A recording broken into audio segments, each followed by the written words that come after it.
Guys, উত্তরাখণ্ডে যে অবস্থাটা হয়েছে, গান নম পুরো খাড়া হয়ে গেছে। আর কেন ভগবান, কেন यार? ভিডিও দেখো।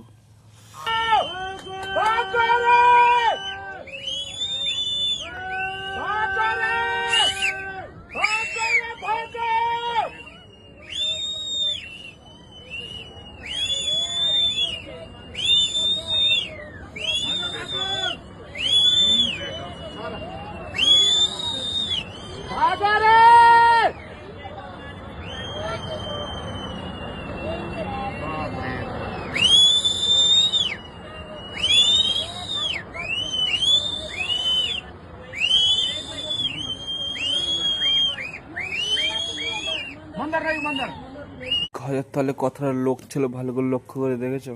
একটা কালো গাড়ি বেরোচ্ছিল, কত লোক নাই মরেছে চিন্তা করো।